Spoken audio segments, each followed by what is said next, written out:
ओम शांती। आज आहे 23/9/2025 ची मुरली। महावाक्य आहे, गोड मुलांनो, प्रत्येक गोष्टीमध्ये योगबलाचा वापर करा।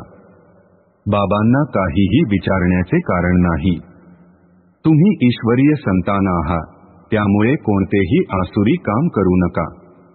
प्रश्न आहे, तुमच्या या योगबलाची किमया कोणती आहे? उत्तर आहे, हेच योगबल आहे ज्याद्वारे तुमची सर्व कर्मेंद्रिये वश होतात। योगबलाशिवाय तुम्ही पावन बनू शकत नाही। योगबलानेच सारी सृष्टी पावन बनते।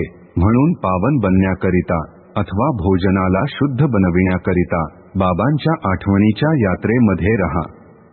युक्तीने चाला, नम्रतेने व्यवहार करा।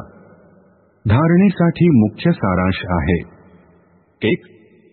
जसे बाबा मुलांची सेवा करतात, कोणताही अहंकार नाही, असेच बाबांचे अनुकरण करायचे आहे। बाबांच्या श्रीमतावर चालून विश्वाची बादशाही घ्यायची आहे। बादशाही नाकारायची नाही। 2. बापांचाही बाप, पतींचाही पती जे सर्वोच्च आहे, बिलवेड आहे, त्यांच्यावर जिवंतपणी समर्पित व्हायचे आहे। ज्ञानचितेवर बसायचे आहे। कधी चुकूनही बाबांना विसरून उलटे काम करायचे नाही।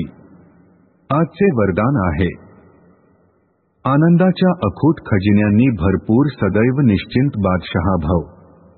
स्पष्टीकरण आहे, आनंदाच्या सागराद्वारे रोज आनंदाचा अखूट खजिना मिळतो आहे, त्यामुळे कोणत्याही परिस्थितीमध्ये आनंद गायब होऊ शकत नाही।